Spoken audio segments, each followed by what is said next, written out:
Nick Hooper, welcome back, mate. Back from Zoom, back in Zoom land. I don't like these; they make me very nervous. But we appear to be up and going straight away, mate, which is good. Might just shut That's the door with good. it. Sorry. Thanks for having us again. No, thank you. I think the series has been well received, mate. I think it's been very popular. That's for sure.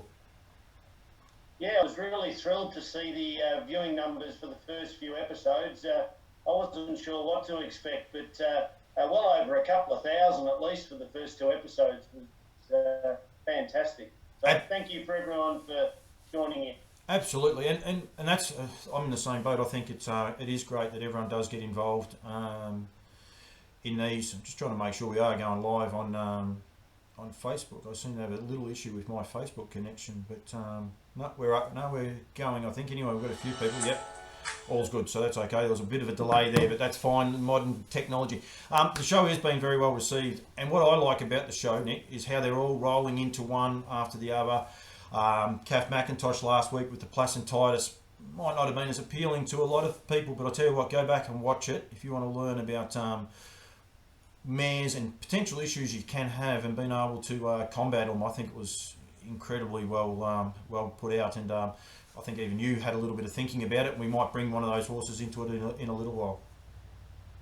Yeah, sure, absolutely. I think, again, the episode last week, I think was a great example of it's the sort of thing that our viewers, they might have an issue in a year's time or 2 years' time, and that information that Kath put out there is going to be really useful if people have issues down the track. They can go back and refer to what Kath said just to see whether there might be something there that helps them through their various decisions with their mares going forward.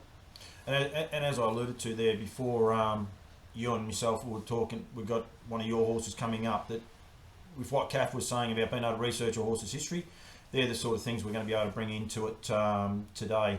You're not going to believe this. The weather guides have unloaded and my reception is scratchy at best. It's coming in and out. I think I'm a rain god, that's for sure, Nick. I'm pretty good at producing the weather, but we seem to be okay. It's just absolutely bucketing down in Bendigo as we speak. We've got quite a few people on board already, which is terrific. Louise Pangrazio, Dot G, Kat Mullins, Mandy McMilmurray, I think it is. Mandy McMilmurray, I hope I've said that right. That's a new name for us, and I think well done to that. We've got a couple of little things we've got to get out. The latest of the track bread is out, mate. We've got to make sure we give that a plug, or Desiree will tell us off, that's for sure. And you can get it digitally as well as a copy. Yeah, digital copies of the July track bread are out now. They're available on our website and also via our Facebook page. So please search that up if you haven't received it already, and hope you enjoy the many articles that are in. Absolutely, it's good read, and it's good that you can get it a few ways if you don't like the digital formats, which I think a few people definitely do, because this is a digital format, like so. Just in a different way, but getting on your computers or your phones and being able to sit there and watch them. I haven't had Brett Coffey join in yet. As a fellow Carlton man, I hope he's okay. You broke the news to me just there before that it was no good for us, so I hope Brett is okay sitting back watching it. The other one, mate, we must do is the membership. Don't shake your head. Don't say a word. Thank you. But we've got to look after the membership as well. We want as many members as we can get involved, and pretty simple to do. The forms there on top. It's only $55, and if you're not a member, you don't get involved in the prizes that we've got today. Very much so. We keep it cheap so that it's affordable for everyone. Go to the website bigharnessbreeders.org.au, and the membership page is easy to find. So please join up and renew your membership if you're already a member. The other thing, of course, was we had a very successful SEN track Breeders Week. All of those interviews are up on our website under the Made in Victoria tab. So well done to Jess Tubbs for getting that up and going, and Blake and Bonners for doing a great job on SEN track. If you've missed that, have a look on our website. Some really good interviews with a range of breeders. Hell of a lot of our great members doing really good stuff. thing with your the website too, it's not a 5-minute visit. There is that much there to be able to look and see. You can see all the recaptures of these and where they're going to go, but there's a wealth of information there on that website alone, isn't there? There is. First time or inexperienced breeders, there's a lot of how-to information on there as well. So if you haven't spent some time there, we encourage you to do so, and hopefully there's something for everyone there. Absolutely. Just trying to get everything else up and going. As I said, it wasn't quite dependent. Yeah. While you're doing that, members who sign up before the new season, so before 1st of September, we'll go into the draw to win a free service to the Storm Inside, courtesy of our friends at Alabar. Hello, Brett. And or a service to Great Success, courtesy of Nyota Bloodstock. So thank you to both of those fine studs, and get your memberships in, because those services will be well sought after, I'm sure. Absolutely. I've just got to actually do something very, very quickly. Just worked out one thing that I've done wrong, and that'll tell us. You'll tell me off for doing that, but that's okay. Just worked out something, so it's all good. Sorry, just a little thing going behind there. Jared Mullaney said that's great news. Be able to check out breeding podcast at HRV. So even Jared didn't know that, and he's on the committee, I believe, isn't he? No, we didn't let Jared on this year. No, Jared hasn't been on the committee for a couple of years. A good friend, Jared, and a great breeder, and has been in years gone by. But yep, so it's good that if he didn't know, then maybe there's others who didn't as well. Absolutely. Now we must go, because he's fired in a couple of questions already. We must also look after our last of our sponsors, and that's Barris. Not our last of our sponsors. We've got heaps of sponsors. We're sponsored by APG today, which was on the other screen. We're a bit remorseless to mention that. And today's prize is a free yearling nomination for the APG sale. I think noms close, early birds have closed, but noms are still extended a little while for the APG. They are, so I believe that, yes, if you haven't got your nomination in early and taken advantage of the early bird price, you can still get involved with APG or APTS. So if you've got a yearling that you're looking to sell next year, you've still got time with APG. So we thank them for their ongoing involvement with HBV and with this episode tonight. So thank you to them. Absolutely. Jared just said that you've got an 18 committee now. That's I think his excuse for not being involved. But it'd be A+ with Jared, of course. Absolutely, and he's a fellow trotting breeder too. He loves his trotters as well. Barristock, give away 10 bags of feed every week. All you have to do is, one, comment. I think Jared's going all right at the minute. He'd be the front runner at the minute for anyone that wants to get involved. Just comment. And make it relevant. Like, I mean, I did say initially just to say hello, but we want as many people to get involved with it as can. And last week's winner, rightfully so, I thought too, was Louise Pangrazio. I hope I spelt that right. I didn't double check me spelling. It's a shocking name for me, but hopefully that is spelt right. Louise fired in a lot of questions. It's not Kath's choice. It's actually Andrew Soper's choice, the rep for Barristock, and Kath goes, or Louise would have to win it this week. And Andrew sent me a message midweek and said, Louise, please. And I said, not a worry in the world. So a very worthy winner. I think she got a lot out of it, that's for sure. Yeah, very much so. It's good with Louise being such an experienced breeder. It's always, people are always learning. There's always stuff that we don't know. Absolutely, and that's great. And that's what this show is all about. That's for sure, mate. Now we've got a lot to get involved with today, and it is relevant. It's incredibly relevant because a lot of people don't know these tools are available. So this talk is about now. Worry is not for going 3 hours. I think you said you wanted to be under 3 hours. You were hoping.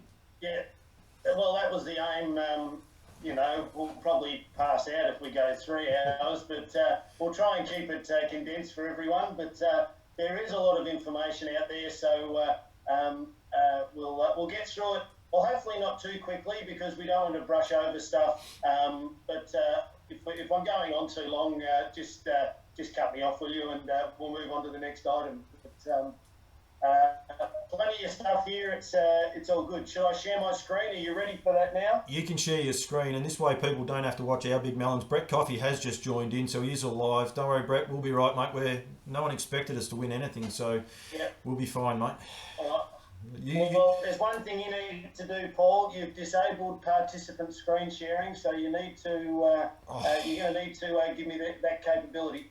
Unbelievable. The things I have to do here is very, very. There are. You should be right now, I hope. So, hopefully. Yes, it's allowing me to do so. So, hopefully, the homepage of harness.org.au is visible. Absolutely. Yep. Clearly, clearly now, mate. You're away, so it's all yours. But I will be firing questions in, and participants watching, please fire in as many questions as they like as well. We want involvement. Okay, lots of stuff here. I suspect that we're going to have different levels of knowledge amongst the viewers. Some people, perhaps everything I'm going to say, talk through today, will be things that you might already know. Maybe there's a little bit of information that you're not aware of. Then we might have some for whom this is all a bit of new stuff, bit of mystery. So hopefully I don't go too fast and you can follow which way I'm going. Naturally, with the fact that it's recorded means that you can go back and slow it down if need be. But I've got a few tabs open up here just to give you a taste of what we're going to be chatting about. Obviously, everything that's on harness.org.au, if you can see my cursor up here. Harness Web, which if you're a participant, you'll be aware of. There's a couple of things in there that I'll take you to. A website that you may or may not know, Classic Families, Australian made, but basically deals with harness racing internationally. Some fantastic information on this website. I'll then take you via a couple of the studs to have a look at what is called test mating. We'll have a look at that from an Alabar and Australians Australasia perspective. Really good tool. And then we'll just duck overseas to the USTA and have a look at their Stallion Showcase. A lot of the information on the USTA website is behind paywalls, but there's a little bit of information there that you can get to free of charge. And if you want to open an account, you can access it. But effectively, harness.org.au is the best part about the information on here is that it's basically for free. Arguably, there are bits of it that might be a little bit better designed and laid out, but it's an absolute treasure trove. So probably the best way is coming via the racing tab, finding your way down to horse search. And once you find your way to horse search, you're given a couple of choices. But the best one is to generally search, because if you don't quite get it right, the spelling, you'll hopefully go okay. But can I just hang on one sec, Nick? I just want to slow you down because Steve Johnson's actually fired one in. Talk about spelling. Why does name search not recognise similar spelling and the likes? I do this a lot with this one where you do your general search for a name. If you spell it correctly, sometimes it doesn't like it. So the trick is leave the last letter off, and it will actually find it a lot easier. So if you're reasonably confident you got the right spelling, just drop off the last letter. It's a little trick I have learnt over the time, because I think that's where Steve Johnson's coming from with one of his comments that he's had coming through. And very quickly, all the links to these pages, Desiree's been sharing while you've been talking about them on the Facebook page. So if you're not sure how to find some of these, the links are there in this feed. Just go to the Harness Breeders Victoria site where they've been sharing them, and you'll be able to get all the links to these, that's for sure. So yeah, it's all good. Sorry about that, mate, but it was just relevant to where you were right now. All right, that's great. Brett Coffey just messaged me to say that Alabar aren't using test mating at the moment, so we might have to. Just honestly, Carlton supporters, you can't trust them, can you? We got, unbelievable.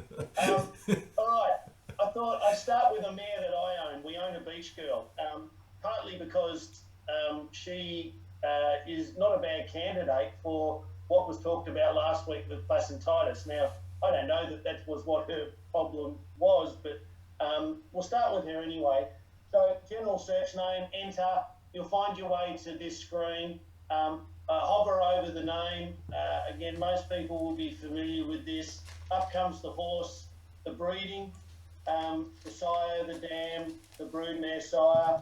I'm assuming that most people know what those terms mean, so I won't spend too much time on them. If there are people out there who want that explained, maybe throw a message in and we can go over it. One thing that might not be known, the family, that refers to the female line. So the mothers, all the way back as far as they can go before the breeding is not known. So the first mare that is known in that line will be known as the family.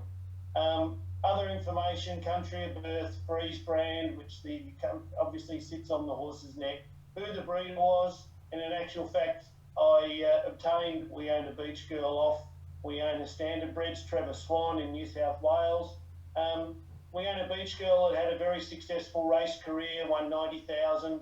She's actually, quite an old mare now. She's getting into her late teens. And if I click on that progeny button, if you saw that, I'll just go back, the progeny button.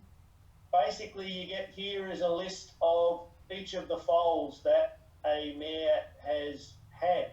It also lists where a mare has missed or the mare has slipped. And so a couple of things there. As you can see here, going back to 2007, we own a Beach Girl, hasn't had a lot of luck as a brood mare. First foal died, then she missed. In other words, a pregnancy wasn't recorded. The next foal died. She then missed again. She then foaled, we own a missed time. She then left Santa Cruz'a. Then, unfortunately, the next two foals died. She slipped. And then this Always Be Mickey colt that was bred by Trevor was done using embryo transfer. And he asked me if I wanted to have a crack with the mare. And I was able to get a He's Watching colt that Jane Hearn bred and birthed for me. But when I took the mare on, I was aware of her history. Trevor was very open about her history. And Jane, being a very experienced equine reproduction expert, had some plans in place to overcome what might have been some placentitis type problems. But some of these examples that Kath was talking about last week, you would quite possibly see similar issues here. And these four foals that died, as I understand it, they all died within the first week of being born. So tragic circumstances for both owners and mare. Yeah, some of that could have been placentitis related. Yeah. Other information that you're looking at here, obviously, the last date of service, the foaling date, colour of the horse, sex of the horse, all pretty obvious. The freeze brand, the foal's name if it's been named, the sire, and each of these that are coloured have the hand that, and we're all familiar with that, and you can link through to that sire. And as we can see, Santa Cruz'a is a successful racehorse. She's over in the States now, and she clocked 151 going over there and 118 times. She's a pretty handy filly, and I'm hoping for an Art Major filly in a few months' time when we own a Beach Girl foals down. But this will give you the history of any given mare and allows you to see how well the progeny have gone. So I think a lot of people will be familiar with this page. Now, one thing that you can do is you'll see where the hand is hovering, a fantasy mating. So effectively, you come into this page, and then effectively, I'll put in Art Major just for the hell of it. Keep Alabar happy. Sorry? Keep Alabar happy. Brett's had a bad day. That's right, yes, Brett's having a bad day, so with the Blues going down. And the fantasy mating, and up comes a Pedigree. Now, as you'll see on test mating and also on classic families, this fantasy mating is a little bit one-dimensional. in the sense that it doesn't give you any duplications or any other information, but it really is a good way of getting a quick and easy, in this case, 5-generation pedigree on the page. Hey, Nick, can I just take you back one step, because I'm only starting to get my head around this, and I think a few people, no, not on your screen, mate, where you are right now, but when you said there it doesn't give you any duplications, what do you mean by that? Okay, all right, I'll explain that I'll answer it in a slightly long way around. So if you're not familiar with what we're looking at here, the top half of the table is the pedigree of Art Major, the bottom half of the table is the pedigree of We Own a Beach Girl. And so Art Major's dad is Art's Place, the mother is Perfect Profile. Art's Place dad is Abercrombie, its mother is Miss Elvira, and so on and so forth. So all the blues are male, all the reds are female. But if we have a look at the pedigree, there will be, okay, down here, for example, you can see in the first, second, third, fourth, fifth generation, there are Brett Hanover appears twice.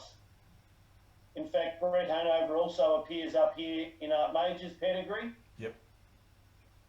All right, so I have to find that manually, if you will. Yep. When I get to classic families and test mating, they will automatically have that set to colour so that you can see where the duplications appear. Now, you might say, well, why do I want to know what the duplications are? And different people will give you different answers. Certainly, you wouldn't want to see, I don't think, duplications in the second generation. That would be genetically too close. But duplications in the third generation are not uncommon, and they can highlight up quite quickly. Now, when it comes to horse genetics, I'm not a vet, I'm not a horse genetics expert, but it is fair to say that horse genetics are not the same as human genetics. In other words, humans don't handle inbreeding particularly well, and we can have all sorts of jokes about inbreeding that we like, but we all know that it's not a great idea to marry your cousin, okay? So it's not a good idea to kiss your cousin. Humans don't handle inbreeding well. Horses do, all right? Horses do. And whilst I say you probably wouldn't want to have them in the second generation, I'll also tell you that there are, and I could go on for hours on this topic, and when we get into test mating and classic families, I'll show a few examples, but there are plenty of horses that have the same horse appearing in the third generation, and in fact, there's a horse that I bred who's had one start for one win, whose sire has Muscles Yankee as his grandsire, and Muscles Yankee is also the sire of the dam. And so we say that that horse is bred 3x2 to Muscles Yankee. Now, some people that have a heart attack about breeding so close, there's plenty of evidence that that's probably about as close as you want to breed, but that is of no harm to an individual horse. The further back you go in the pedigree, the less of an issue it is. Just for people that are interested in this too, just don't forget August 9, because Brett Coffey, that's what he's going to be going into a lot about pedigrees, matches. It's sponsored by Elevar. We've given Elevar a good run today, but pedigree matches, terminology and pedigrees as well, that and what they mean. So you'll get a double up on this. These are the tools you can use to find it and be able to use them. But also Brett's he'll probably go into it a lot more in depth. He's got his head around that a little bit more than most people, that's for sure. So yeah, but that's something else to look forward to on August 9. But both these, that's the idea of these Breed to Succeed shows, isn't it? They actually will roll over. Each one will complement the other, and that's why I just thought I'd highlight this at the minute, that if people are enjoying this part of it, wait till August 9 and you'll get Brett Coffey just purely on pedigrees that work and don't work. So yeah. That's it. I mean, a little example of a 3x3 pedigree. We own a miss. I'll click on her name. I'll click on her pedigree. And I saw that Brett Hanover is basically appearing in 1, 2, 3, 1, 2, 3. So we would say that we own a miss is 3x3 to Brett Hanover. Yep. And that's, in my mind, is a great thing when you've got a horse as good as Brett Hanover in those places. Yep. Because Brett is about as good a sire from his era as you would get. So that, I would argue, is one of the reasons why We Own a Miss was such a good broodmare. But that's my personal opinion. Others are more interested in sire lines and what they do. I actually have a different view, but everyone has their own. Maybe less on my views and more on the facts. So we come back to, so I'm just going back a few pages now. We've come back to We Own a Beach Girl. We've looked at her pedigree. We've looked at the fantasy mating. So you can insert any horse that's in the harness.org.au database. If you want to send her to Billy the milk cart horse at Upper Conductor West Stud, then if he's in the database, then you can see what that looks like. And apparently he's still got 149 of his 150 services available. So also you can still get in if you're quick enough. While you're coming up for air for 2 seconds and get a mouthful of water, Nellie Melba, very useful information, especially pedigree matching. Currently searching for a suitable stay-in for 4 Lilies. Great fun.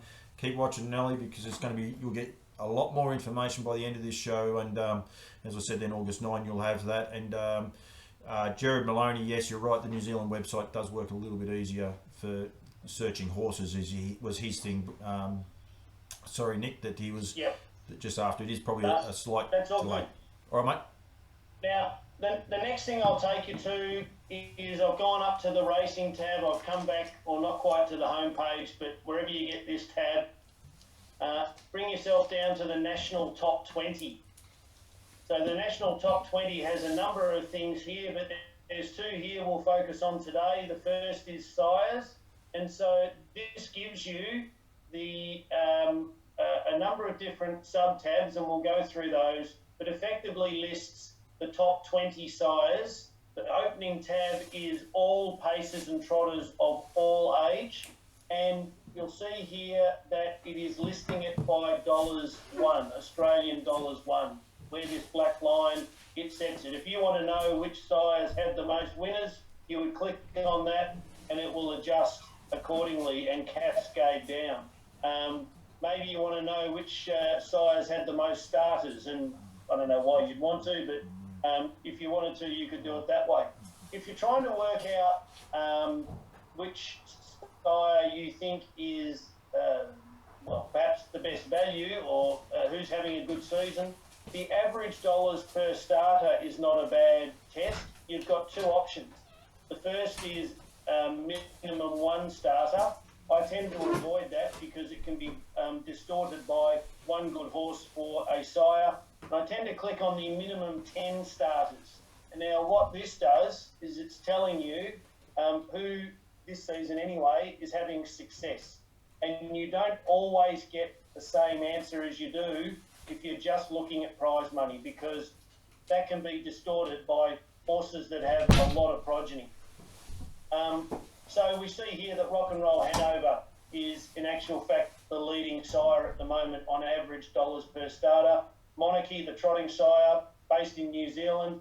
You might say that's a surprise, but it's an indication that he's having imported horses. Mr. Aviator, quite a surprise, some might say. A smaller set, you might then, if you want to, you can hover over the name, click the name and go in and find out more about them, and we'll do that in a sec. As an example, Bettor's Delight, leading the charge with the most amount of prize money, but the average prize money, he's got a very respectable 15,000, but he's sitting 16th this season. That might change a little bit as we get to some of the juvenile features, but just because you've got the highest amount of prize money doesn't always mean that you're going to be the highest in this category. Do with that what you will. It all depends upon what you see as important. If you want to see the 2-year-old siring, you click on that tab and you get a similar looking table. 3-year-olds, same again. Now, as you can see, this is paces and trotters. If you want to differentiate and say, I'm only interested in the 2-year-old paces, and I want to see, again, average per starter, all right, well, the defunct Mac 3 is leading the charge. Better's Delight doing a pretty good job. Art Speak doing well. But you start to see the smaller the numbers, the more likely that this number will be impacted upon by one good performer. Follow the Stars, who finds his way to Victoria, been in WA, etc. You're following the Trotters, and you want to have a look and see what the who's leading the charge here.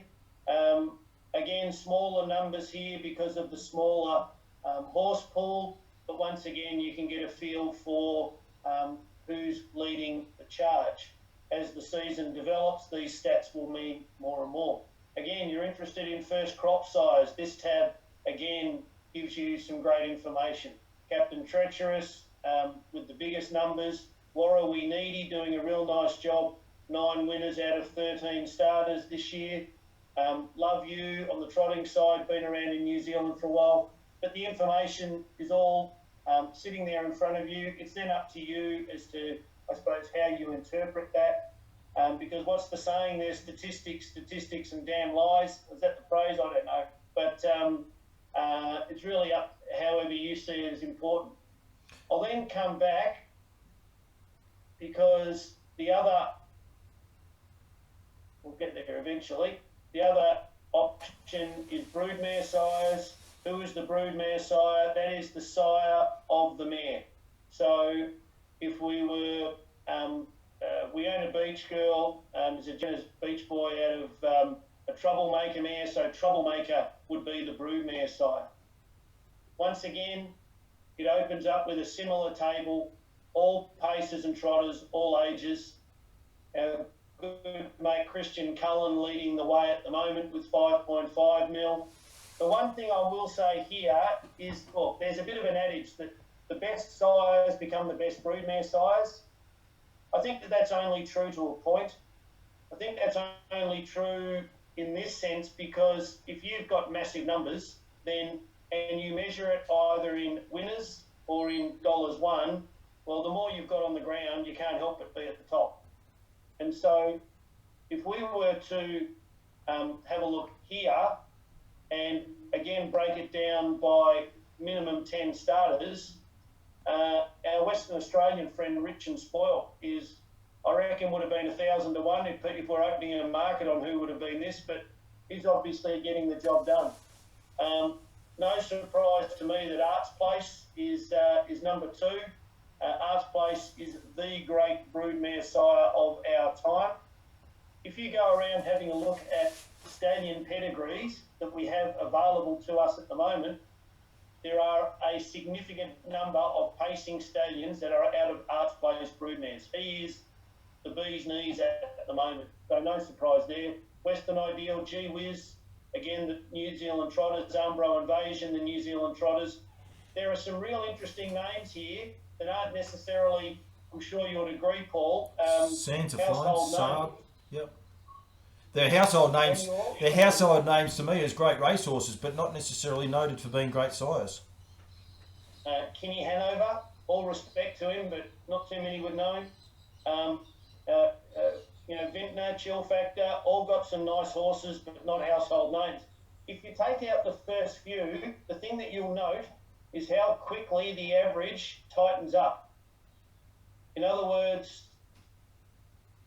I think that stallions can be overrated as broodmare sires on their own very quickly, and that most of them have very similar numbers. You get the odd horse that is exceptional. Yep. and history tells us that Art's place is exceptional, but most of them, it more comes down to the quality of the mare they produced and who they're matched to. And we'll get into that a little bit more later on. I didn't know any of this was here. It's interesting. I don't know how many other people are watching it and saying, "Oh yeah, we knew all about this." Well, I knew this part of it was here, but I didn't know you could go into such great depth to find this out. There's a huge anomaly in this one. I can see already, mate. Yeah. Well, Sundon, just because there's so many of them, but again, with no disrespect to Sundon, he's got a good average, no doubt about it. If we do that, gee whiz, Umbro Invasion, our old mate Safely Kept, Dual Gated Stallion, yep. Monarchy, SJ's Photo, Sundon's sitting 6th, which actually is a great effort given how many starters he's had. The numbers here are a little smaller and the depth isn't quite as high because you just don't have the same number of trotters, trotting size as you do pacing size, but it levels off statistically in a similar sort of way. So I just think have a good play around with this is all I can say. There's some really good data to look at. So you can break it down in the same way. Have a good look and see whether your mare's sire sits here in the top 20. And if so I'll bring myself back. So how do we find that racing national top 20? You find your way to this page, sires and broodmare sires. Yep. Yep, and that's what Naomi just said then. The ability to be able to filter what you actually need is fantastic, and it is. That's incredibly simple. You can do it for your drivers and trainers. I knew that, but I didn't realise you could do it about your sires and your broodmares and the use of averages. As you say, stats don't mean everything, but they definitely help. That's for sure, and can influence you one way or the other, can't they? Absolutely. The next place I'll take everyone to is under the owners and breeders tab. There's a few different breeding related things here. I'm not going to go through everything here because we'd be here for a week. So Australian breeding, if you're having trouble nodding off, I suggest downloading the Stud Book Rules. That'll soon have you asleep in 5 minutes flat. A whole lot of stuff here that you can, if you're really keen, you can have a look at. Some information here on sales results, a full list of $20,000 plus yearlings. So if you want to go back and gloat over that time that you bought or sold one that got a good price, it will be listed here. But I'll take us up to the studs and sires index. I'll go to the sires index first. So what we've got here is a list of all of the current sires that are operating in Australia and New Zealand. Now, any of those that don't have a live link, and I just noted that he's watching doesn't have a live link. For example, he's moved from Alabar to Tipperary Stud, so I can only assume that our friends at Tipperary haven't got around to making that alteration yet. So if they're watching, they might want to get on with it. Effectively, if you want to, and let's share the love, let's click on American Ideal. Takes us to him as part of the Northern Rivers Equine list. And so we've got each of their stallions listed here with their stud fee, their format of insemination. That might actually need updating. I don't think they're chilled semen anymore. It's fresh, isn't it?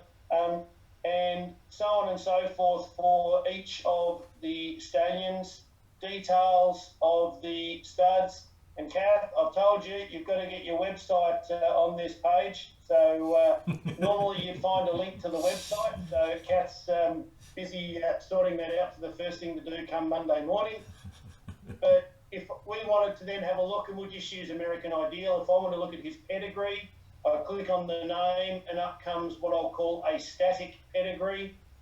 But what you can see, and and I might just reduce that down a bit so the whole thing comes onto one page. All of the names in blue are duplications. The blues are male duplications, and the reds are female duplications. Wow. Now, female duplications are rarer than male duplications simply because stallions can have 150 progeny in any given year. Mares can only have one. Yep. So successful sires like Meadow Skipper appears here as the sire of Most Happy Fella, the sire of Albatross, the sire of Liberated Angel, the sire of Ellen's Glory. Albatross gets a mention once again. So there are 1, 2, 3, 4, 5 strains of Meadow Skipper in American Ideal. I don't think I've missed any. You might say, wow, well, that's not uncommon. Yep. It's not uncommon at all to have, well, for example, that much Meadow Skipper blood in a pacer. But you'll see, so this is a 6-generation pedigree, 1, 2, 3, 4, 5, 6 generations. And once again, the top name is the male, the bottom name is the female.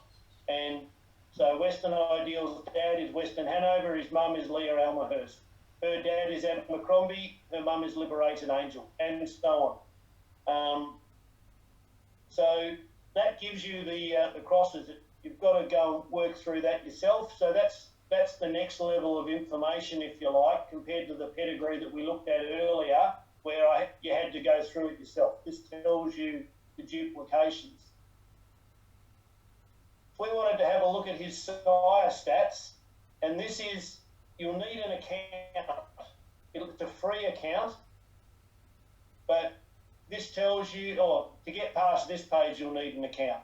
So, American Ideal has 610 Australian bred foals. They've earned $13 million in prize money at an average of $48,000 per starter, okay? Not per foal, per starter. So, he's had 273 starters, 212 winners. I can tell you 48 grand's pretty good. If you want to get a feel for how a stallion's going and an experienced stallion who's been around for a while, have a look at that figure. That'll tell you whether a sire, in my opinion, is going, how well it's going. Now, there's data here that when you click on, it will ask you to log in. Now, I'm going to log myself in, but effectively, if you haven't got a login, then contact our friends at HRA and they'll give you a login. And then you'll be able to come and have a look at all of this data for free. So as opposed to the US where they make you pay, this is all for free. So American Ideal in his first season back in 07-08 had 2 Australian foals, and since then he's had pretty consistent numbers, never exceeding 100. I'll be interested to see this year whether he breaks over 100 or not. But if we wanted to, well, let's go back and we'll have a look at his 2010 foals. We get in 2 pages. So, okay, lots of information here again. They're sorted by dam, but I like to sort them by broodmare sire. So I'm going to do that and hit submit. And so they're now listed alphabetically by the broodmare sire. So in other words, if you want to see, you've got, let's make it up, you've got a Mach 3 mare. All right, well, in fact, this is probably not the best way because it's only per season, but this is how, so hold that thought. This is how each of his horses have gone. There's 2 pages worth. If I click over the next page, this is how they've all gone. If they have won, how much prize money, what their best mile rate was, how many starts they've had, and how many wins they've had. So we can see that this bunch had a pretty good strike rate, really. This filly out of the Castaway was never named, as was this filly out of Piece of Jade. But just about all the others all got named and all started. And with the exception of Miss Andromeda, who only had the 4 starts, every other one was a winner and often won a lot of races. That's a pretty good strike rate in actual fact. It is. All I can suggest here is have a real good play around with this. Look at how your different sires have gone. But that's a good strike rate. That's a real good strike rate. Yeah. He does a terrific job, actually, doesn't he? So there's no hassles there. There's a few people just didn't actually know all this information was there. Murphing, he had no idea it was there as well. And Jared Maloney has written a 3-part paragraph, but he is right. This is only part of the tools that we can use. There's so many other parts there involved, Jared. There's no worries at all. Trainers' welfare, drivers' ability, the whole box and dice. You're spot on, mate. So, sorry, I went a bit quickly there. I've now come down here, and you've got, this is the starters for American Ideal. You can do how they've gone this season. You can find out how they went last season. I like to have a look at the lifetime. So once again, it invites me how I want them sorted. I'm going to go by Broodmare sire. And I can do Australian bred or include overseas bred, which sometimes brings in some Americans, but more often than not brings in the Kiwis who come over here as well. So I'll leave that one ticked. I'll hit submit. There's 273 of them. Now there's 55 pages worth, which means that there'll be a whole lot of American ones in here as well. But we can work our way through. So you can have a look here. The reason why this is a useful tool, Paul, is because you've got a pacing broodmare that's by a certain sire, and you're thinking of sending her to your mare to American Ideal, you can have a look at how they've gone. Now, I've got a Mach 3 mare, so let's find Mach 3 in all of this. Got to go a bit further. You could have picked an A, would have been easier. Yeah, look, I like making it difficult. Here we go. Partly because I've looked this up before, so I already know the answer. You know, someone else a question without knowing the answer, Paul. You know that one? Sorry, folks, drink time. Okay, Mach 3. There have been 1, 2, 3, 4, 5, 6, 7, 8, 9, 10, 11, 12, 13 starters, American Ideal starters out of Mach 3 mares.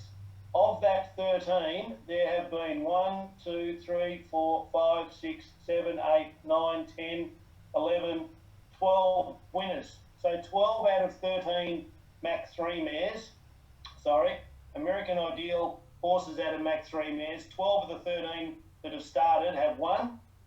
Now, they haven't necessarily won a bucket load of races. That's a real good strike rate. I think when you have a good look at, and you do this yourself for the viewers, you've got your mare, and I'll show you how to do this the other way around in a minute. But if you're looking specifically at a sire, and this is how you would then see how they've mapped. So that's not bad. That's pretty good. 12 out of 13. That's nothing to be sneezed at. That's huge, isn't it? Nice performers. Yep. Some really nice performers. Probably no stars. None of them have quite hit 100,000, but maybe you'll have to have a look at their age. Maybe they're not that old. So there's a few things to weigh up there. Yep. And that, again, the beauty will be in the eye of the beholder. Now, I'm going to pick Mach 3 again, and I'm going to click on him, and I'm going to click on progeny. And now, rather than the sire summary report, I'm going to go to the Broodmare sire summary report. So, as a Broodmare sire, so these are foals of Mach 3's daughters. There have been 519 live foals. 183 have started and 128 have won. Now you might say, wow, that's a hell of a lot that haven't started. Okay, the question you've got to ask yourself, how many of them have been bred in the last 2 or 3 seasons and therefore would have hardly hit racing age? So we click on that, and straight away we can see that weanlings, yearlings and 2-year-olds account for 270 of them. So some of these 2-year-olds might have hit the racetrack, as we can see. A few of them have, but plenty of 2-year-olds haven't raced yet. So we need to just be careful about how we interpret the numbers and understand where a sire is at in terms of their journey. But if I come back, so if I've got a Mach 3 mare, which I have, I'm going to have a look at lifetime. I'm going to sort them by sire, going to submit, and so you'll see that they're all listed here by sire. So all of those 13 American Ideal out of the Mach 3 mare that we looked at, they're all sitting here now. Yep. So if I wanted to send my mare to, you want to pick another sire?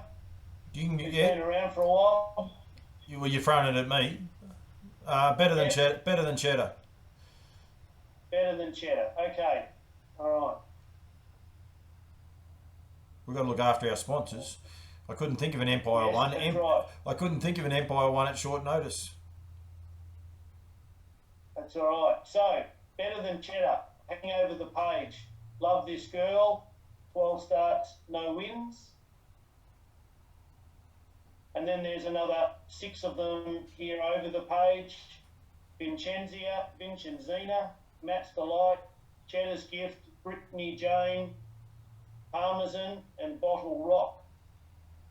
1 win, 12 wins, 6 wins, 0, 1, 6.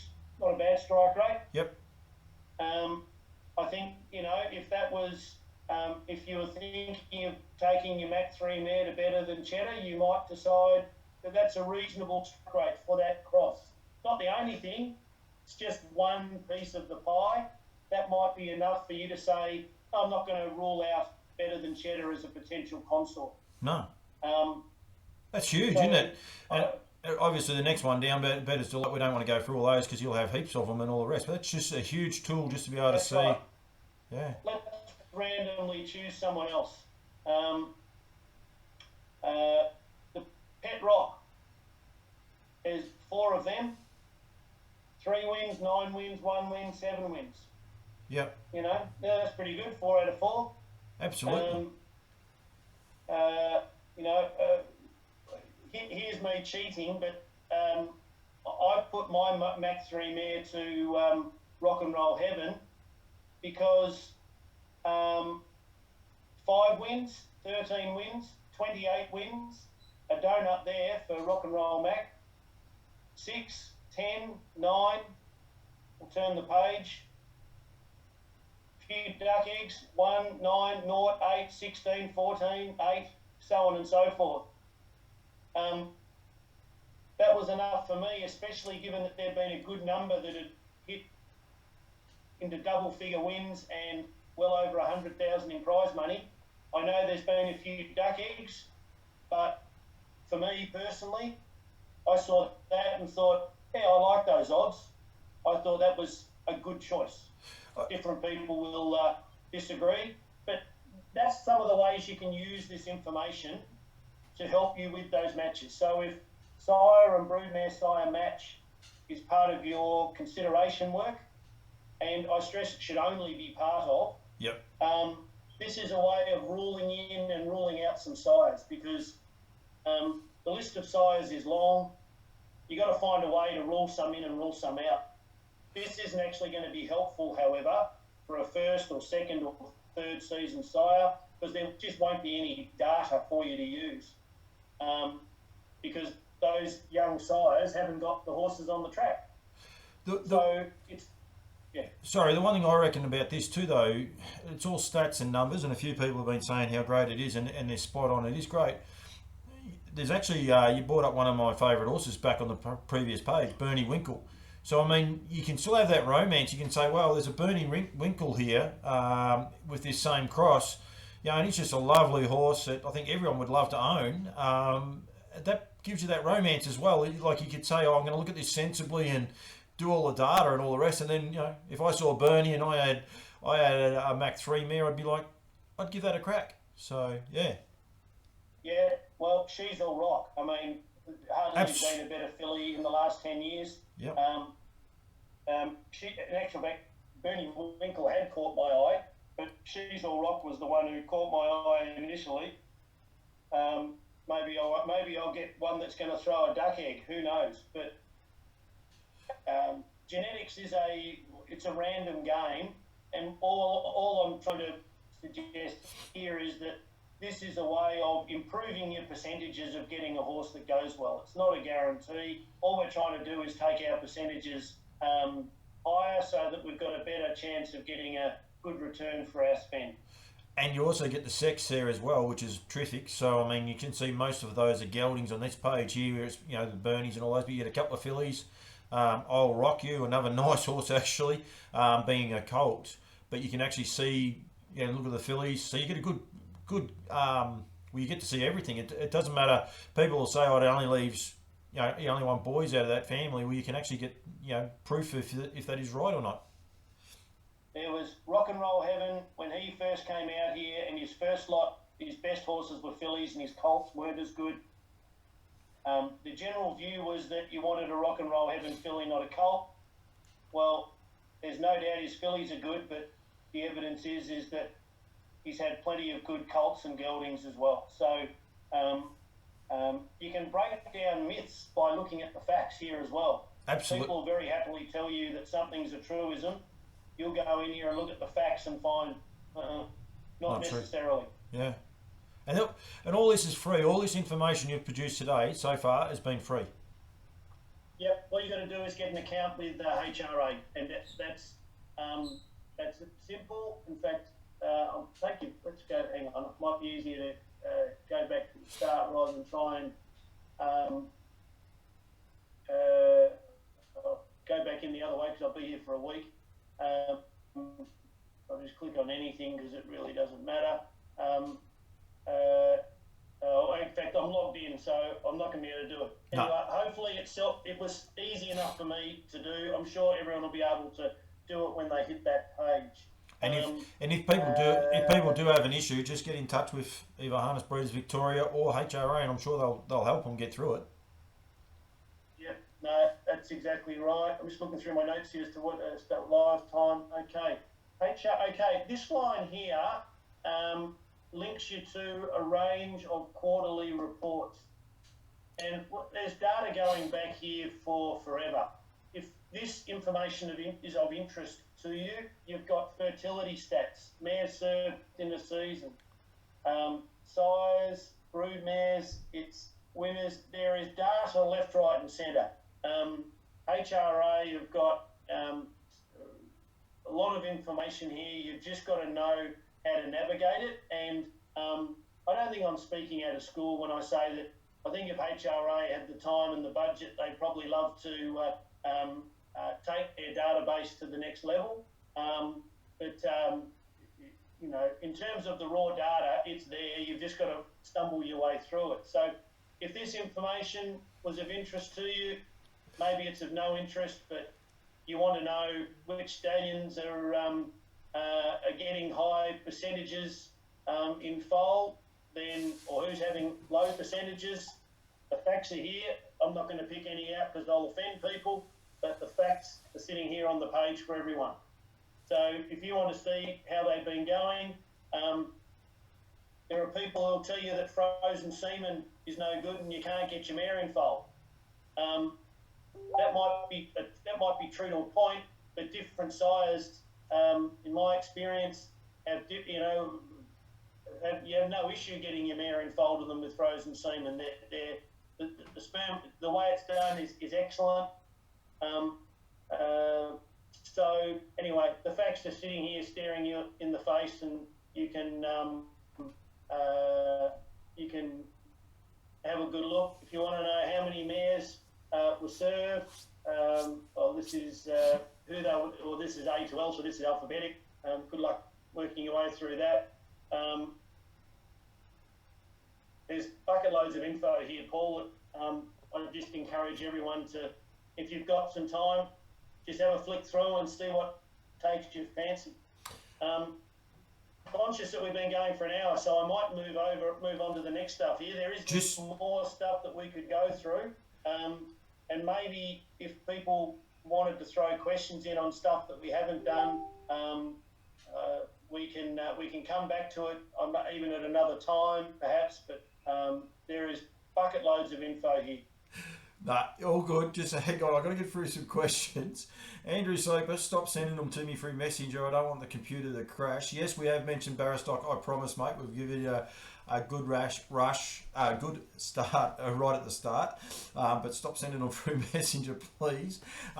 Steve Johnson says here he managed to log in and he's fairly simple. I think he's in the running for the Barristock feed this week. Hopefully he is a member and going that way. It's going to be between him and Jared Maloney. If you want to beat these guys, fire the questions through. There's no worries there at all. And Desiree has told me that she has the link for registration is in the comments, and all links will be on episode news stories on our website front page. So if you need to register, have trouble with registering, it's on this link, but it'll also be on the website as well. Okay, all right. I'll jump to test mating. That's the was the Alabar one, so we'll get rid of that because Brett tells us it doesn't work. The other one I had up was Stallions Australasia. So effectively, most of the studs, most of them have a connection to a thing called test mating. So by clicking here, again, this is free. And if we pop in a mare's name, any mares you want me to pop in here, Paul, or shall I just go with one of my own? Throw in Union Alley. Marie will be happy. It's her birthday today, so we'll put in Union Alley, that's for sure, and see what comes up. Is that the correct spelling? Well, hang on, is Union Alley a pacer? Yes. All right, we're in trotters here, mate. So we'll go with, I'll tell you what now, we'll go with Gluteus Maximus. Oh, it's all about you, isn't it? And yeah, that's right, absolutely. Well, I know she trots, and because it's all about me, we'll stick in Trixton. Now, if I just click continue, it'll ask me for an email address. So I'm going to have to stick in a, so... You're going to get a lot of emails now. Address. That's right, yeah, that's all right. Okay, and up comes Pedigree. Now I've got to try and find a way of, how do I reduce this down? Zoom, we'll just drop that down a fraction. Hopefully that's still visible. So here we've got the pedigree of Trixton over Gluteus Maximus, and this is the pedigree for Utopia. We're very proudly bred, and we hope he goes on as a great career.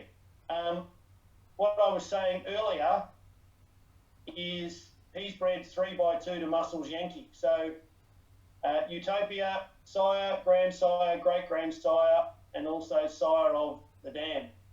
And so that's probably about as close as you would want to breed a horse, but it makes it stand out. So if you're not aware of a horse's breeding and you're going to put your mare to, using test mating, you can pick that up. Some people don't like that. Some people would prefer to outcross. Now, what that term means is that they would like to have as little duplication in the pedigree as possible. They want to have almost next to no duplications. This pedigree here has quite a few. And those duplications will be listed down the bottom. Awesome. With the number representing the generation that they appear in. So, Muscles Yankee, 3M, 3 male, 2F, 2 female. That's what that means. Speedy Crown appears 4 times, twice in the 5th generation, 1, 2, and once in the 4th, and then once in the 6th. Yep. So on and so forth. We can see also that in this pedigree, the blues are male duplications and the reds are female duplications. So we have Hickory Smoke and Hickory Pride, their mum, Misty Hanover, appears both sides of the pedigree. Tisma Hanover, the sire of Titan Hanover, is also the dam of Castle Hanover, who was the dam of Tuft, the New Zealand sire from the 60s. So in actual fact, Thunder Thighs, who's Max's mum, she was actually bred 4 by 4 to Tisma Hanover. Yeah. And given that the Titan was the first 2-minute trotter in a race, that's pretty good blood. You'll find that Hickory Pride and Hickory Smoke are two names that still appear regularly in pedigrees, a lot of the time because they had Game Pride, who was imported to New Zealand, is the son of Hickory Pride, and with Chiola Hanover being a prominent New Zealand trotting sire in the latter portion of last century, you get a lot of duplications of Hickory Pride and Hickory Smoke. Hickory Smoke also appears here in the pedigree of Muscles Yankee. Yeah.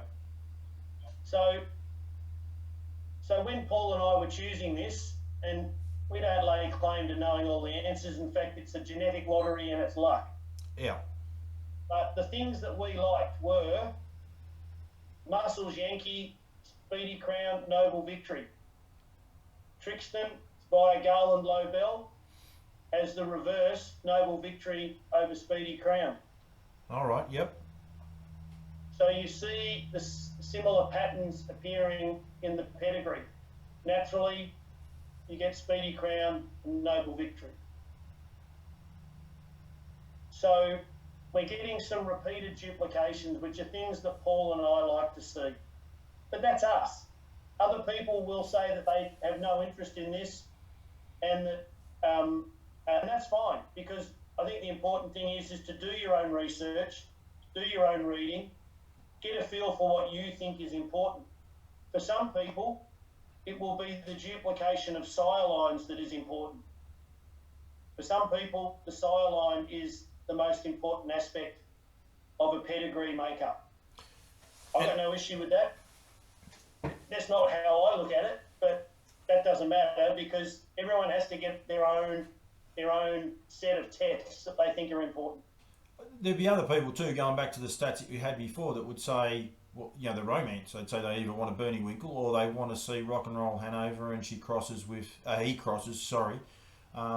any dam, and it seems to work, so we'll go that way. There's no rhyme and reason. These are all just the tools that are available. Correct. Predominantly free on the internet. That's it. So if I just hit change, so I went too quickly there. I'm deciding where I want to put Max to. So, all right, I think I'll change Gluteus Maximus for everyone. That's it. Let's have a look at Wishing Stone. So I've clicked on Wishing Stone. We've used Wishing Stone a few times with success. Yep. Straight away, you can see that breeding generates what I call a 3 by 3 cross in the middle of the pedigree to the Great Valley Victory. Yep. What it also does is Meadow Branch Magic is out of a mare who's by a son of Speedy Crown. Muscles Yankee is out of a mare by Speedy Crown. So we're getting some real genetic similarity in the middle of the pedigree. Now again, personally, I like that. Some people would shy away from that and go, not interested. And that's okay, because it's all in the eye of the beholder. But they're things that I like. The other thing to note, in this, going back to Trixton, Garland Lobel, who was the dam sire of Trixton, is the grandsire of Wishing Stone. So you're getting the Noble Victory, Speedy Crown, Noble Victory, Speedy Crown, yep. All of those crosses going through here. So this mightn't be a bad idea. This is something that I would do. You know, I would put Wishing Stone in the mix for Max. If that was, you know, I would rule that out. That would be something that I would go, yep, I don't mind the look of that. But that's my opinion. People have different opinions. If you've got more than one mare, you click change mare, and you go back and you put another mare's name in. I don't know. I'll put another one of our mares in. All right, let's see how Cruising the Pacific goes with Wishing Stone. Hit continue. All right, and we have a look. We go, oh, okay, there's a 3x4 match to Valley Victory and so on and so forth. You know, quite a few matches in the 5th and 6th generation. Again, is that a pedigree that I get excited about? Not necessarily, but not as much as the previous pedigree would have. So maybe I wouldn't go that way. Maybe, but again, each to everyone's choice. So you when you say you get excited about when you're looking on these pages, you predominantly want a little bit more blue, and it's got to be the right blue. That's what your preference is, but that doesn't mean it's a proven preference that works. But what you look for is that a little bit more blue on the page. That's what I look for. We'll have a look at classic families in a minute, and without trying to sell people, I'll show people that if they're at all worried about duplications in pedigrees going back, that in actual fact the history tells us that the trails all the way back to the thoroughbred maternal lines, all the way back to the 1600s, are riddled with horses that have duplications in their pedigrees, often close up. Yeah. But you said we had 3 hours, didn't we? We suggested we might go 3 hours. You'd be right. You keep talking. You're fine. We've still got a list. We've still got people. We've got people involved, so don't worry at all. So, well, what have we got up here? Good. What we've got here, I just clicked on this cross colour button. We were on all duplicates, and it's now going back to that, so it's having a think about it. So all duplicates mean that it's blue. So what cross colour means is where the duplicate is male and female. So in other words, the sire carries the same name as the dam. So I don't know if I've got an example here but nonetheless, and again, this makes it easier visually if you're unless you're colourblind. It makes it easier to follow. Oh, where are the Speedy Scots? They're orange. 1, 2, 3, 4. Oh, there they are. Okay, there are the Valley Victories. What it doesn't pick up is that if there was a cross in Wishing Stone's pedigree that doesn't appear in Cruise in the Pacific, then it wouldn't show up here. It's only showing where the sire and the dam have a match. Yep. Yep. And again, can be quite useful if that's important to you. Yeah. So if you're looking for those crosses or those duplications, then this is a very useful button to push. Yep. And you get a feel for it. Now, someone might say, well, what do I know what's good and what's bad?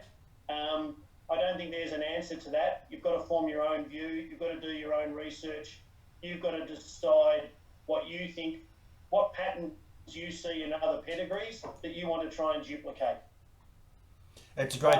That is a great thing about breeding, though. There is no 100% fail-safe rule. That is the romance of the whole thing. As we've seen, what's the saying? Dame Nellie Melba's sister couldn't sing. So Dawn Fraser's sister couldn't swim. So just because you're by the same father and mother, you're going to get a different genetic outcome every time. This is all about improving your percentage chances. That's all it is. There's nothing's fail-safe, and I'm sure we've all faced that. We've bred a good one. We've decided, I'm going to go back to that sire again, and the next one that comes out, well, they might not be a dud, but they're half as good as the brother or the sister. So just because you get a different genetic match every time. Absolutely. Yep, that's exactly right. So, rightio, now where are we off to? So we'll continue on. So most of the studs will have this. So I'll just come back to here, and so the studs index was sits below. Sorry, I went a bit quickly there. I'll come back. We're at the so we've got owners, Australian breeding. We're here. We had a look at the size index. Now if you might go in that way, yep. Or you might come by the studs index, and you know that you want to go to what's one that I know we'll have it. Empire, they're one of our sponsors. They're Empire, they're a sponsor. So all of Empires are here, and then you go via the Empire Stallions webpage, and they're all set up slightly differently. I think to get into theirs, you've got to go via the Stallion. So we'll go betting line, and then hypothetical, and then bang, you've taken to test mating for Empire, and you're doing the same thing. All right. So you're punching Union Alley there. You could have. You're a good man. Union Alley, yep. And all right, which stallion you going to? Oh, betting line. That was okay. Betting line. Okay. Continue. Bang, up it comes. Oh, hello. We've got a nice 3x3 Western Hanover cross in the middle. All right. Now, let's just spend a couple of minutes here analysing this, shall we?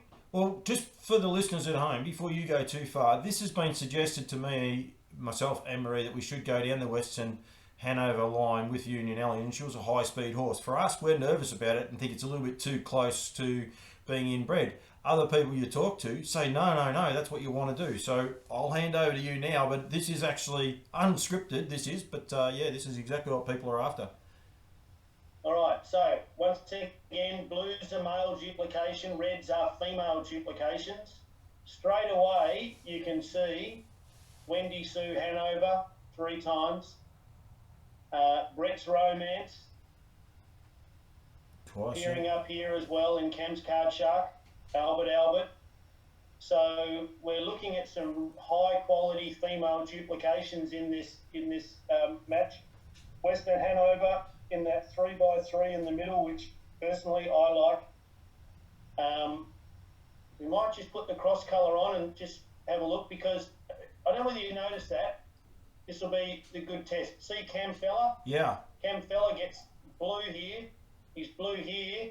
When I go cross colour, he disappears because Union Alley's got no Cam fella blood. Yep. So again, the theory here is that he comes off the page because we're only looking to see where the matches are. All right. So Union Guy, we should have. I can't go any further with Union Guy on this, but Union Guy's actually got another connection back to the Wendy Sue Hanover family, back through Barbara Direct. So yep. Union Guy is has many strains of this great mare. Western Hanover, Walton Hanover, names that a lot of people will be familiar with. That same family. You throw in some Albatross, bit of Abercrombie. So Brett's Romance and Albatross left Lismore. They're also left BG's Bunny. So there's some real duplications in there that, okay, you might want to do further searching, but if you're a fan of Sons of Bettor's Delight and you like seeing some of this in your pedigree and you're doubling down, once again, some people would say, leave me out, too many crosses of the same horses. In my mind, there's enough evidence that says this is actually what you should be doing. At least once, see what happens. Yeah. Well, I'm not sure if the boss is watching, but that'll have a thinking anyway. That's all right. We'll just see whether Les is prepared to give you a discount, given what discounts do they have there at Empire. But anyway, so that's an example. Let's say we said, right, we're not going betting line. I don't know, let's randomly pick, well said, he's by Western Hanover. All right. Now, again, depending upon how game you are, you prepared to go 2x3 to Western Hanover? Well, I'd be a hypocrite if I said don't do it, because I've done it with Utopia. Yep.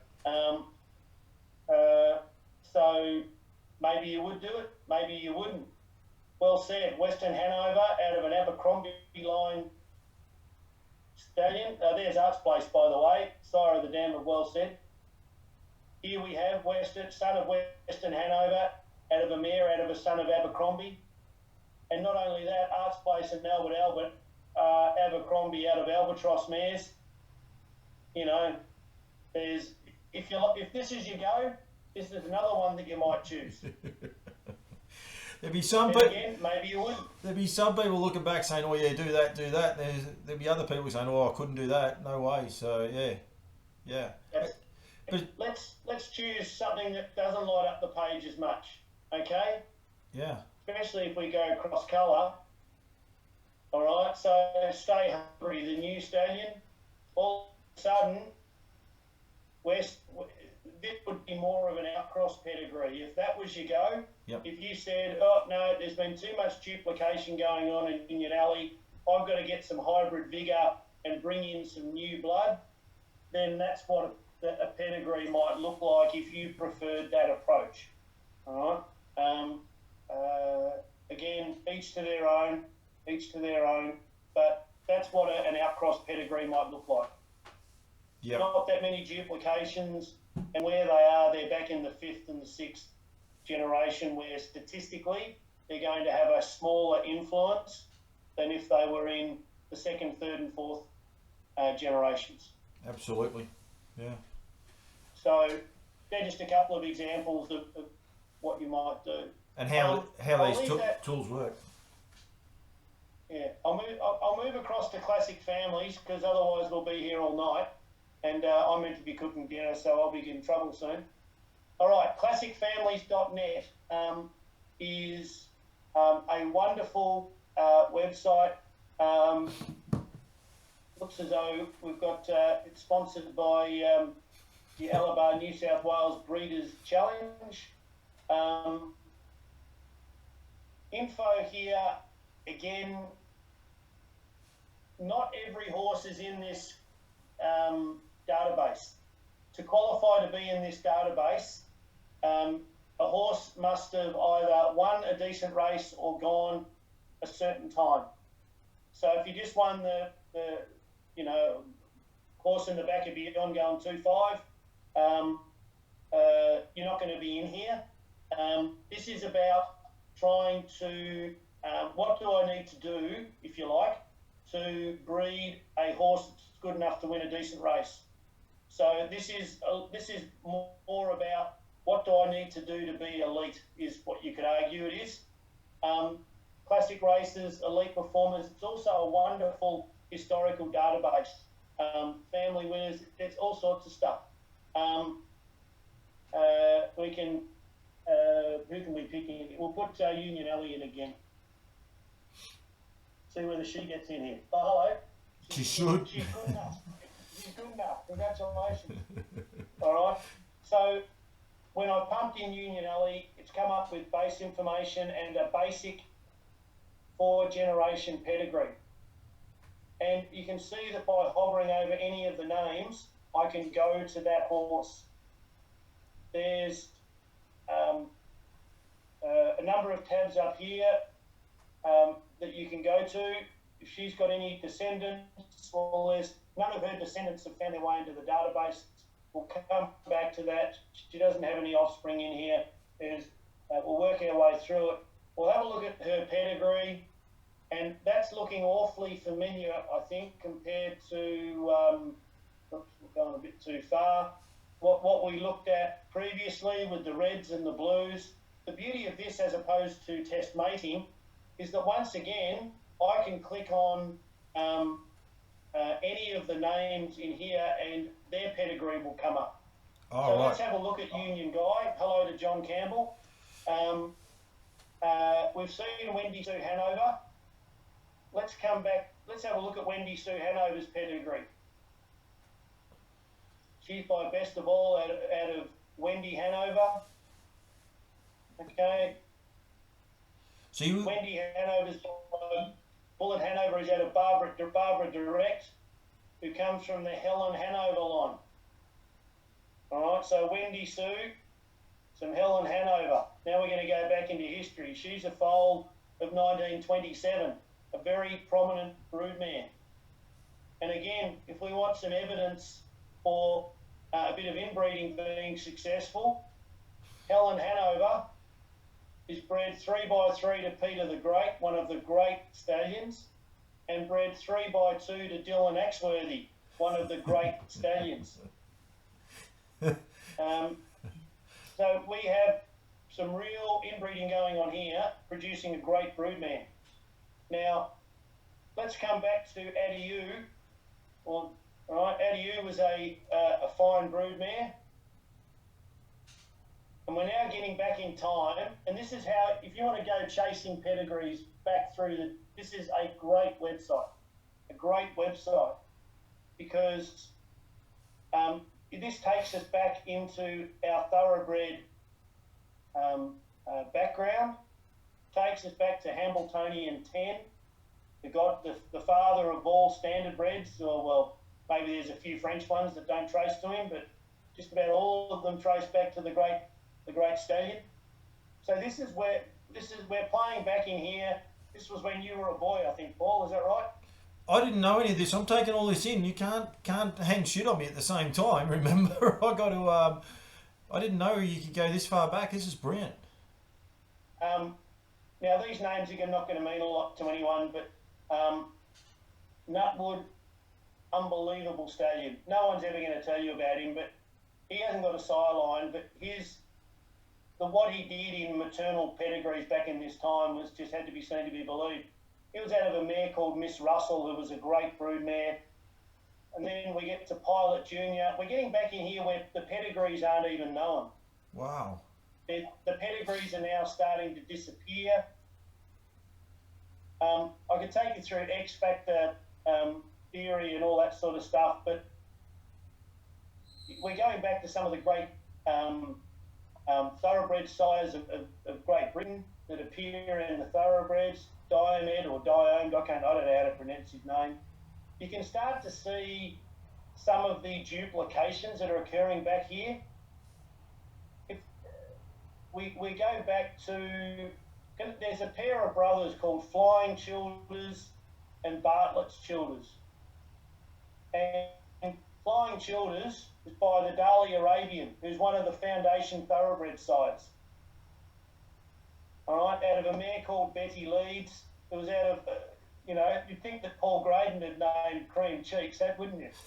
Hello, Paul, if you're watching. Now, she was out of a mare called the Spankabe. Now, I'm inclined to call the next filly we get out of Gluteus Maximus the Spankabe. But let's have a look at the Spankabe. She was by Spanker out of the Spanker's mother. Have a look at that for inbreeding. Holy dolly. So old Morocco mare, I'd say Spanker probably jumped the fence and got the old Morocco mare in foal. All right. I wasn't sure you were going with that. That was its actual name. I thought you were going somewhere else there for a minute. No. But have a look at Betty Leeds' pedigree. She's by Careless, who's also by Spanker. So we've got Betty Leeds, who's so inbred she could probably hardly stand up. All right. As the dam of two of the greatest sires in the history of thoroughbred and standardbred racing, Flying Childers, and I don't know whether Bartlett's Childers is on this page, but the two of them appear. It doesn't look as though Bartlett's made a mention on this page, but you'll just have to take me at my word. And if I just come out, let's have a look at Hambletonian 10. Let's go back through his sire line into the thoroughbreds. We'll go back to Mambrino. Oh, hey, presto, there's Flying Childers. Wow. So the Hambletonian sire line takes us back to the Dali Arabian, who is the base stallion for the thoroughbreds, or one of. Flying Childers, we're in the thoroughbred world here, we're in the 1700s. That's how far back this goes. Yeah, this is, it's unbelievable stuff. Accurately done by John Peck. I'll guarantee you that 99.99% of the stuff in here is accurate. Because John Peck is, he could give you all of this in his sleep. So Hambletonian 10 comes from that bloodline. And all I can say is that as you go back through, There's another horse, American Star. Absolute freak. He goes, there's Diomed again in an X Factor position. All right, that's the same one that I took you through last time. Yeah. They all relate back to the same inbred, or closely bred horses. All thoroughbreds. And these names all appear on the maternal line. So and they come up, and they're the maternal foundations of the standard bred. That's all coming out of Adieu, Dylan Axworthy. Adieu appears in the pedigree of Adios, the great Adios. Yep. Let's have a look at Peter the Great. Not only a great Hamiltonian 10 out of Pilot Medium, Pilot Junior, our old mate. Oh, hello, Grand Sentinel, mate of Lexington, Mambrino Pilot. Oh, there's Pilot Junior again. Yeah. Some of these pedigrees get a bit short and we don't know. But we're going back to the same maternal superstars. And these maternal superstars are then being laid on top of each other to produce great horses such as Helen Hanover. Yep. Barbara Direct. Coming into Wendy Sue. Now, they're only small parts of these pedigrees, but the fact that they keep on reappearing, there's Norette Hanover down the maternal line, back to Helen. So Union Guy has got 3 strains of that great mare, Helen Hanover. Some of the best bloodlines in the world, basically. Yep. And, okay, Union Guy didn't set the world on fire as a sire. Certainly got some nice horses. Blue Collar Tiger Pie, arguably the best in this country. But, a wonderful pedigree. And, only went 150.2 back when going 150 was a real fast time. So there's, and we come back here, we'll just have a look at Brett Hanover. Brett Hanover appears in maternal pedigree after maternal pedigree. He's by Adios. Oh, hang on. There's Adieu. Adieu Guy is the sire of the dam of Adios. Let's have a look at Adieu Guy. He's inbred to not only to Adieu and her full sister by Guy. Wow. So once again, you see inbreeding to genetically superior blood. It keeps on reappearing. Our friend Nutwood, we've gone through all of that. Nutwood, Mambrino Patchen, another one that goes back. Sir Archie, Diomed. They go back to the same sources. So Adios, our great friend Adios. No doubt in my mind, whilst the sire line is important, what's going on back here in this maternal pedigree is a huge part as to why Adios was such a great stallion. Not all of it, but a part of it. Yep. Sire of the dam of Brett Hanover was Tar Heel. Let's have a look at Tar Heel. Sire of his dam is Volomite. Peter the Great. Let's have a look at Volomite. If I'm going too quickly, then slow it down maybe. San Francisco, Nutwood. We're back to Nutwood again. Yep. Let's have a look at San Francisco. His dam is inbred to Leader W, who's a daughter of Nutwood. Miss Russell, Pilot Junior. Same names, keep on coming up. Yep. I don't know whether you noticed that. They go on a bit of a zigzag. Maybe I went a bit too fast. I'll just come back and slow it down. All right, so Brett Hanover. So Brett Hanover here, zigzag Tar Heel, zigzag Volomite, zigzag San Francisco, zigzag to Leader W, to Nutwood, to Pilot Junior. Could you see that zigzag? Yeah, all through the maternal side. It doesn't happen once, it happens all the time.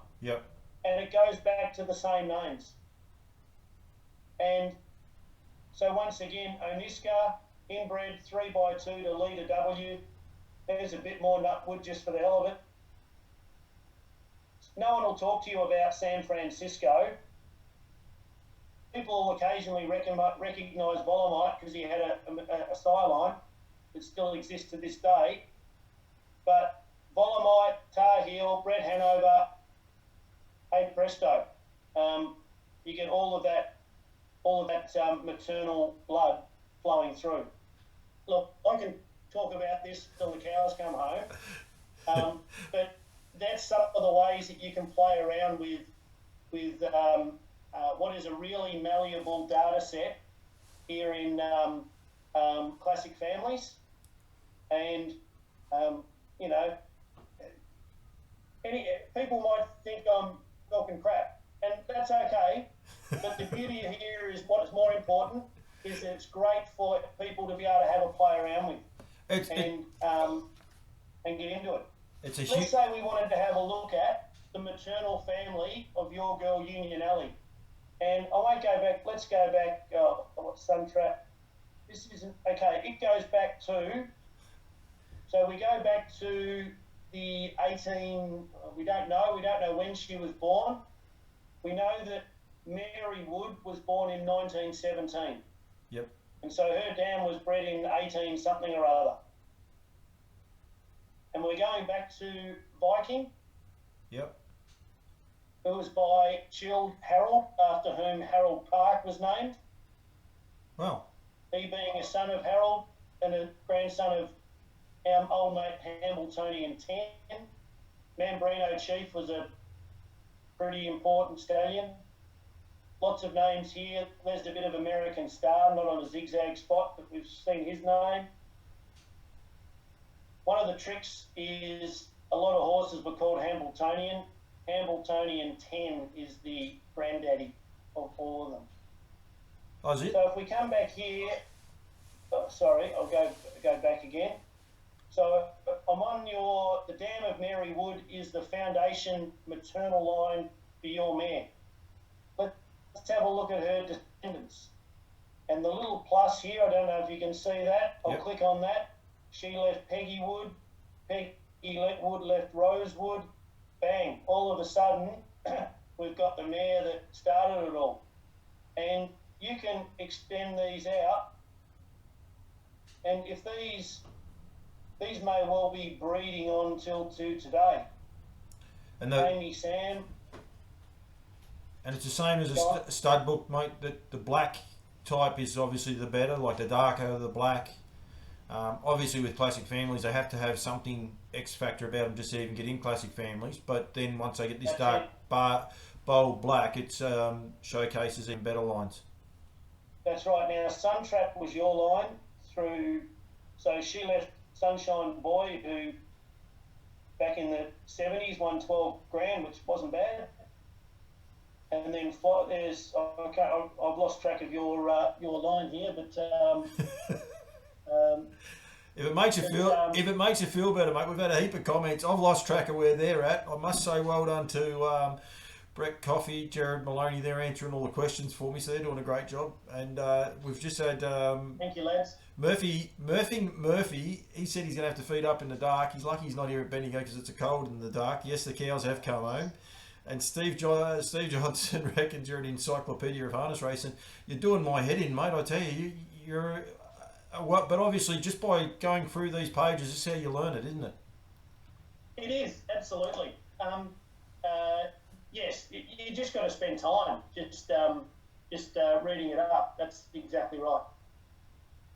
Yeah, it's.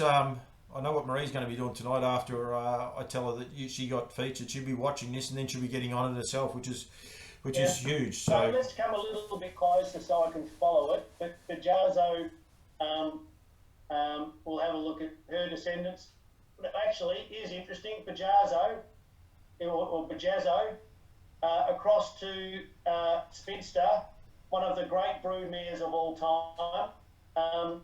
And she takes us out through Petrex, Peter the Great, a mare called Ecstasy, who is an absolute stud. we go out through here. You got duplications to Mini Ha Ha, who is one of the great foundation broodmares. Her pedigree is all is all of these great old names. So Bajazzo's got that. Let's have a look at her descendants. She left 2 mares. Time to Jazz, Jazzy Miss, Ali Shazam, Duty Free. Did you breed her? Yeah, we definitely did. Yep. Well, that's pretty handy. 154 by Ponda, 118 grand. A good pair. So it's interesting there that she's actually. It's funny how people look at stats and that. She's actually left a world record holder, and she doesn't feature in that. So yeah, it's mainly because it's a standing start world record. But I thought she may have been there, but she's not. So yeah. Oh well, maybe you can write in and complain. No, I'm happy. We've got a lot of people listening to us while they're feeding up in the dark. I must say, well done to them. That's it. There's another thing called classic crosses here. I'll take everyone to that, and then maybe I'll quickly have a look at the US trotting website, and then we'll call it a day. But I'm going to the reason I'm going to go to Andover Hall is because I did this research previously, so I can I know what I'm looking for. A few years ago, Paul Graydon and I had to decide where to put Gluteus Maximus. Andover Hall became available. Stop laughing. I'm reading some of the comments. You're right. Keep going. Good. All right. So I was able to hear Andover Hall as sire, and I just listed them now. I clicked on the dam sire list, and as we come down, we can see that he's had a lot of success with Donerail. Yeah. All right. Lindy Lane, Muscles Yankee. All right. The list was enormous. Pine Chip, Ride the Night, Self Possessed. All right. Valley Victory, Muscles Yankee being a son of Valley Victory. There's quite a few of them that they were all by Valley Victory, because if we have a look at Muscles Yankee's his pedigree, he's Muscles Yankee out of a Speedy Crown mare. Quite a few of these better stallion. Lindy Lane, for example, yep. Valley Victory, Speedy Crown mare. All right, the cross of Andover Hall, and then I checked his brother Angus Hall, the same things came up. And so when we put Trixton to Max, it's the same maternal family. And so there's a real affinity for that, for those brothers' maternal family, along with sons who are bred Valley Victory, Speedy Crown mare. And when you put those pedigrees up, you can see why. You can see the matches. Yeah. But the purpose of showing people this is, again, if you've got a mare that's by a sire whose side, well, it can be just a straight, but it's a smaller set. I'll put in Art Major, just because we know it's a big set. Well, There's the dam sire. If you're then wanting to see how Art Major, his progeny have gone with other sires to produce classic winners, wow. This gives you that data. Absolutely. Now the trick is, you think, oh, there's lots by Courage Under Fire. Well, there's not, because they're all Carla's Pixel. Yeah. So you just got to be careful there, but you can see, you can use this in that way. So if you've got a mare by a certain sire that has some history, punch the name in here, sort it by sire, and you get what are known as the classic crosses. Yep. You can change it, of course. If we're now wanting Art Major as the sire, and then we click it as the dam sire, we get the opposite. And so you can look at it back the other way. So it's all quite malleable, and I think quite easy to navigate. Just a couple of comments before you go too much further. Steve Johnson, the Carlton comment won't be written out, that's for sure. There's read out. There's no hope in hell of that.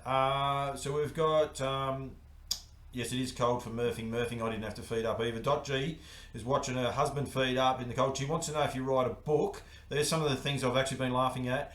Brett Coffey said, I did miss the start of this presentation, but we had a plug for Stallions written by Nick Hooper. Is that right or not? No, I don't think so. But that's some of the rubbish that covered. We haven't plugged my book.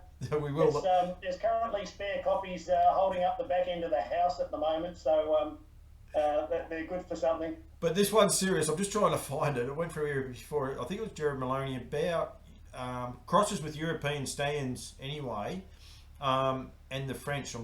There's been a lot of comments going backwards and forwards, but more or less, is Classic Families a way that we can potentially look at some of these better stallions and how they do cross worldwide and potentially then Australia? Yep. Absolutely. The flags up here give you the clue. Europe's in it. I've just punched in Love You as a name that we'll all know. And once again, as dam sire, we've got Love You as the dam sire. We'll click in, change it so it mixes it with the sire. So, yeah, if you've got a Love You mare, for example, you can have a look here and it lists, well, Bold Eagle gets a fair mention, of course. Yeah. But so plenty with by Ready Cash.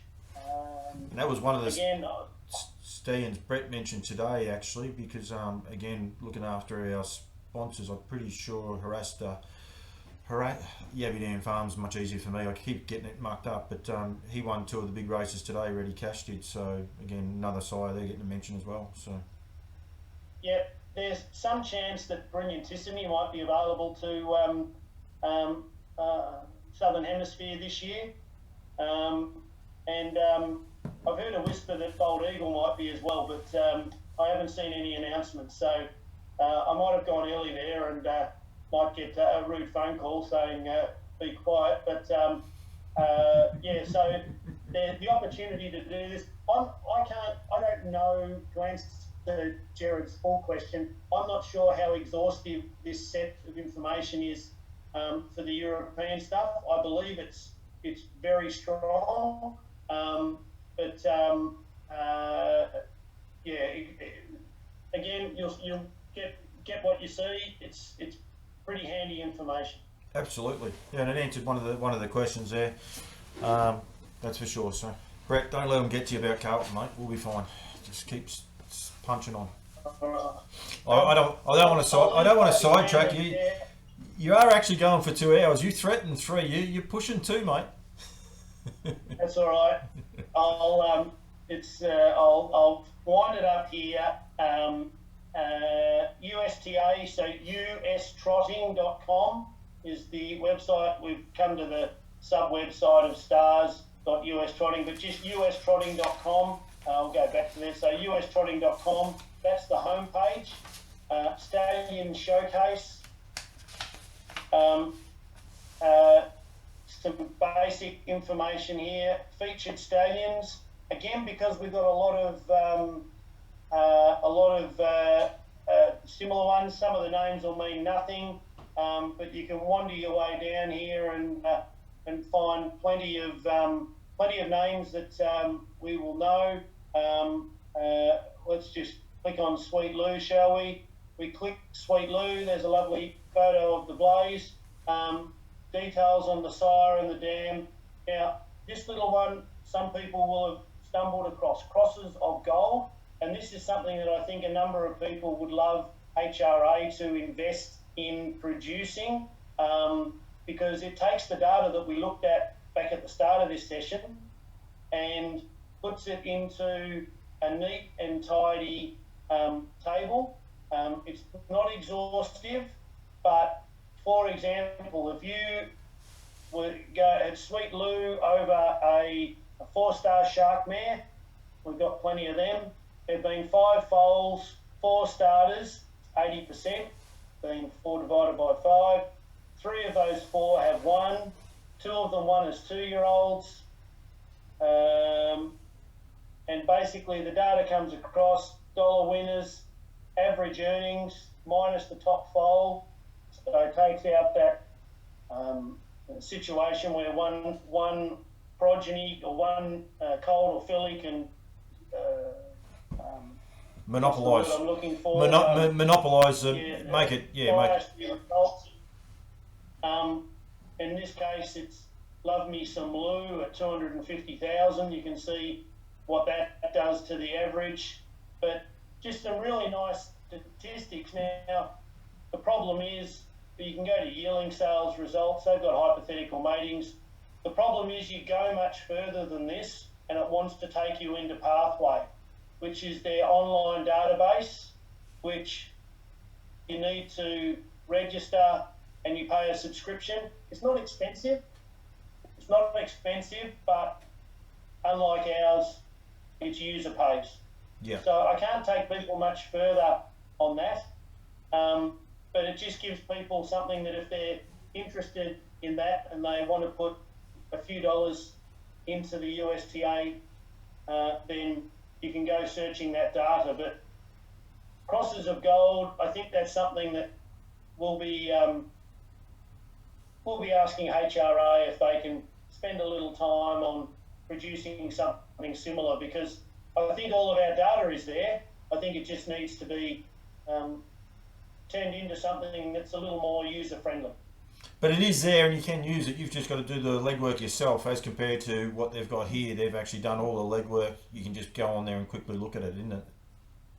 That's right. They've given you a taste from which, if you want to go into that more, you've got to pay.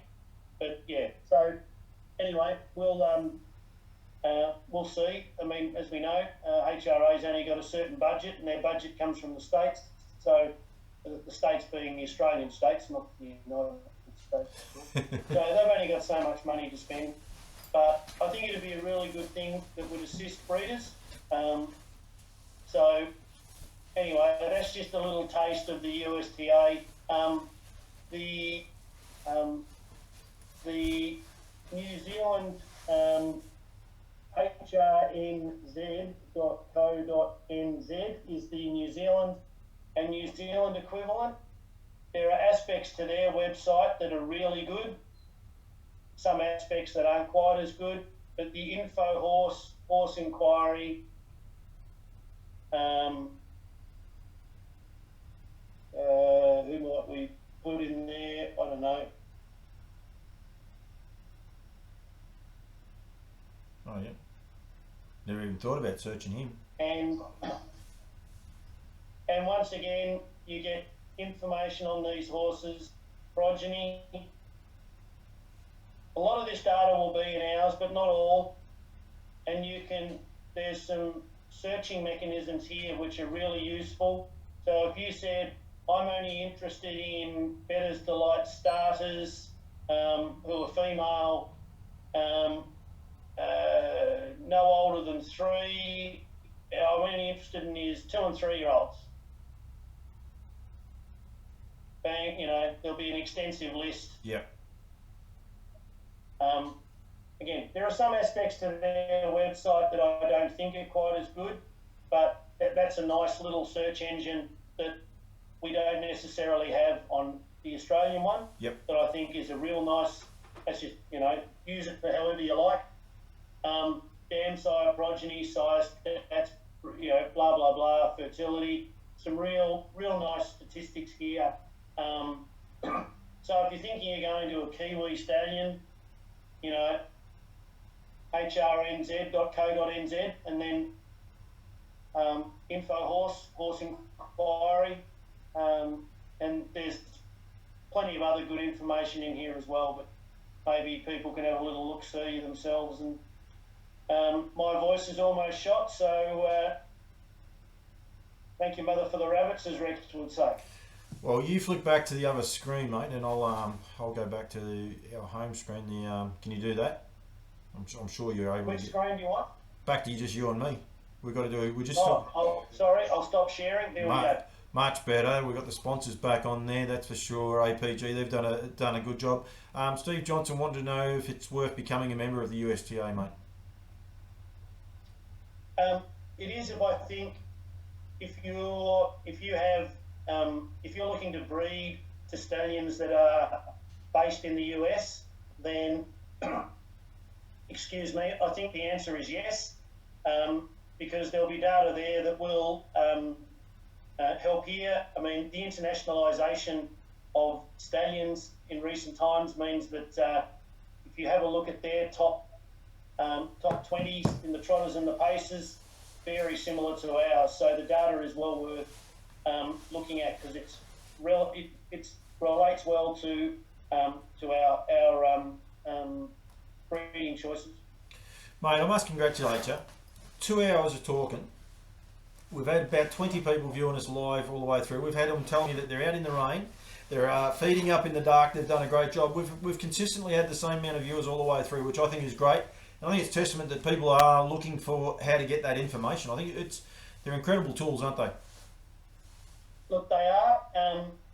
You'll get out of it what you put into it. Hopefully that's been helpful. I don't know if depending upon how people go, we can always do a little follow-up session to cover off questions if people have them, I suppose.